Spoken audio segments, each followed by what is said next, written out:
Hello, all of you global players, and once again, happy anniversary. I swear this is going to be the last Final Fantasy X video I ever make. Minus maybe when I, stream it and play it a little bit and then upload the whatever. Anyway, more important than that, let's talk about the thing that everybody really wants to get, the King of Dragons, Bahamut, an absolutely insane 3-star Esper, and of course we're going to be talking about everything today. Alright, mostly everything. So you guys have a ton of resources and rewards coming into the near future. You have like 1 billion gil, you have a ton of free lapis, you got lots of free summons, you got all of this stuff, and all of that could just help you to get the things you really want. For those of you who are going to end up being incredibly lucky in the upcoming content, well, good for you. And for those of you who are about to wade into an ocean of salt, I'm sorry, but that's the way it goes with these games. All right, but getting right into it, let's actually talk about the stuff. So first of all, Bahamut and his card is coming to the game, and that's where I kind of want to start tonight, because this is one of those things that I think is high tier for a lot of, and especially big Final Fantasy players.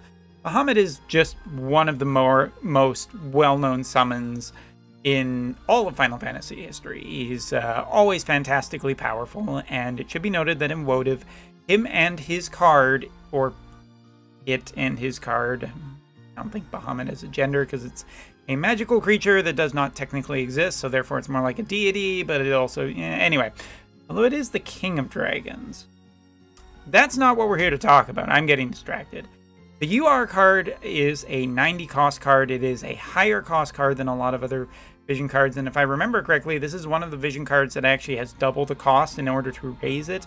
But it is essentially a ridiculously overpowered card.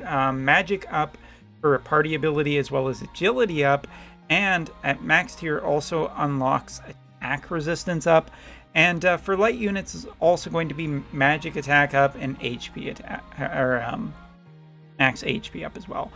Basically just flat out one of the best vision cards. You want to be running this. It's top tier for mages. If you're into mages, if you want Yuna, if you like Sakura, this vision card just does so much. It is going to cost a fair amount of resources, and getting it is a challenge, because I don't believe on global it will have a guaranteed summon, but if it does, good for that. If you want to do that, I can recommend this vision card wholeheartedly, as well as the summon. It is an incredibly powerful summon that has a lot, like just an incredibly high magic. It boosts any magic units of strength just a whole ton. Like, I'm trying to figure out words to put to my feelings about how great this is. And don't ask me about the SP thing. I just am being indecisive about how I want to comment. But still, even with 237 max left, you're getting into 3-star Espers now. They're going to take a lot of your resources to end up trying to max these guys, but they are absolutely worth it. They are incredibly powerful. And there just really isn't much else to say about Bahamut, other than the fact that I think that if his banner is the exact same as JP had, I 100% do not recommend going on it. Even for whales, I can understand that how much you want this. Bahamut was not available to be pulled on any other banner except his one step-up banner. There were no guarantees, no paid, or anything like that could get you. And it was a great resource sink if you were unlucky, like it really was. It was just pretty bad. That being said, I think into the future, once Bahamut passes out of being brand new, he will be available to summon pretty quickly on other banners, especially paid banners that have the reroll capability. And let me tell you, that is where you get them. That is the easiest place to get them. There will also be more free pulls in the future, so you might just luck out. But other than the fact that this is one of the best looking models, character models in the entire game, like seriously, just great amount of detail. I just can't recommend the way that the JP banner was, because I think it's way too much of a resource sink. and you guys have other things to sink your on. Alright, so looks like we will be featuring the exact same style of thing that happened before with the JP side. That's not the right unit. There we are.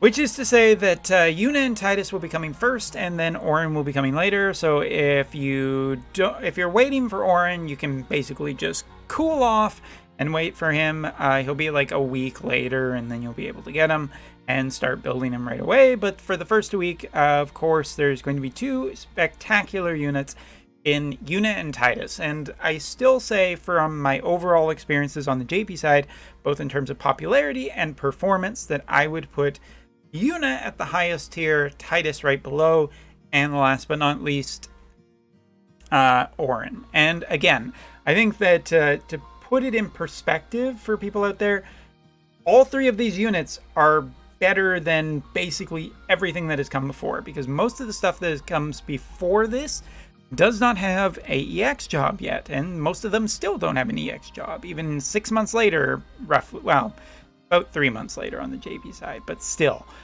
There is just a lot of power to be had in these three units, and getting all three and maxing all three would be great. You also have to remember that there are more units coming in the future, so Yuna here, amazing healer. Even though her primary kit is not into healing, you can run her as a Kododama / messenger as her sub job, and she really doesn't lose a step at all. Prey is an incredibly powerful healing ability, and her counter ability that heals herself is so borderline broken. Even now on the JP side, I think it is just way too strong. Yuna can get a mass amount of stats. She is incredibly powerful. This is just the status screen, but she is just really that strong. She is the unit that I feel the entire breadth of Wotv's existence, I think that she has been the most insane character. So I guess I'm not helping too much with the people who won't get her, but she is just insanely good, and getting her, it doesn't make the game easy mode because status effects become also problematic into the future, and Yuna doesn't have the greatest way of dealing with all status effects, and it can mess her up. But in terms of performance, this unit's bananas, top to bottom, unbelievably insane, highest recommendation, highest grade I can give this character, and that's even this many months down the line. With a lot of units that have tried to counter her, I still think she's just one of the best, period. Alright, so enough about that. I think I'm finally done. With that. Now we can move on to this guy, Tidus, who is an absolutely insane get for, if no other reason than the fact that you get the first copy of him free, and then you can just spend your time ending up building him. But really, this unit makes life just considerably easier for Wotv players. And why does that? Well, mainly because of his limit burst, which is a 4-hit limit burst, and really, the damage isn't even the thing that's really great here, although it is very nice, and it is a 4-hit combo. The thing that makes Tidus just so damn good is that it's an elemental chain, which means that Tidus is a free pass in everything in the future for doing all elemental chain missions. Can't understate how good getting him to at least an 89, because you could, in theory, then just put him in the barracks and get him up to 100, or 99, I mean, and then into his EX. I think that I just think that Tidus is an absolutely fantastic unit, and I think I even undervalued him back in the day, partially because I didn't have a ton of resources and everything was going towards Yuna, which was still the correct decision. But I do kind of wish that I had Tidus at least to 99, just because he is an absolutely solid character. He has way more support than I thought. Hastega as an ability is just so unique and so good to have on any character, but here with a fast character, I think Tidus is way cooler than I originally thought he was. So yeah, if you are unlucky enough to get Yuna, be very happy to get Tidus, because he is a great character and you should not build him. That means good. could build him. All right, there's also going to be the anniversary card of A Year's Journey, which is, if I remember correctly, like it's mostly just a good way of getting more JP. It's kind of a farm card and makes life a little bit easier, and so that's great for that. And there's also going to be a few vision cards, and the vision cards are really focused towards more Tidus, I want to say, if I'm remembering correctly, and they're good vision cards for sure. So and they did have guarantees on them, so if you're really into Tidus, then just get those vision cards and max them out. They will do well for you. And there's going to be a whole bunch of collaboration quests and campaigns and all of that stuff, so I don't think there's really much to talk about there. But something I'm going to put a good word in for is Yuna's staff, which is a very actual nice piece of equipment to end up getting your hands on. I know that you guys just ended up getting through like a lot of farming with potentially Sakura's weapon, and Sakura's weapon is a very good piece of equipment for sure. But one of the things is that makes Yuna's a little bit more special is the fact that it offers some support to summons, and it has one of the highest magic stats, period. It really is an incredibly nice statted weapon here.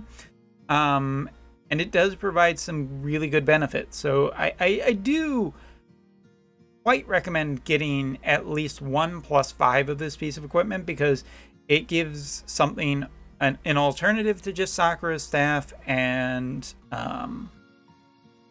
yeah, the summon boost, given that summons do get quite a bit more power going up to 3-star, and that they have more support in how much summon damage is being done with some updates and whatnot. Yeah, I just really like this piece of equipment. For future mages that are not wholly elemental mages especially, I think that this weapon fits pretty good. Dark Witch Helena is one of the, or Black Witch Helena is one of the characters I'm currently running with this weapon, just because it kind of synergizes nicely with her. It still gives a good amount of magic attack. It has a good magic stat on it. Allows you to do more summons. It's a good piece of equipment. So yeah, that's kind of basically it. I've said this a ton of times. Final Fantasy X is an amazing banner here. No matter what you get, whether you get Auron, whether you're just building Tidus, or whether you get the grand jackpot of Yuna, all three of these characters will be great into the future and will provide you a ton of value, as I think they're still being very useful to people here on the JP side, with Auron just being, I don't see him as much because also I don't have him. But yeah, it is, you are entering into the EX phase and the 3-star Esper phase, and that phase is where a lot of resources are going to start disappearing quicker. And not just that, awakening resources, gold, just a ton of stuff. And so you should just keep that in mind for the future. Plan your resources properly, figure out really where you want to spend. And if I'll give one last piece of advice for this video, I know how tempting it will be to blow everything on Yuna, but I think set a limit, stay within it. There are plenty of other great units coming in the future who, if not directly replacing Yuna, could provide a very good alternative. Well, I guess that's the same. Outdoing? That's what I was going. Anyway, so that's all for this video. Take care. See you next time. See ya.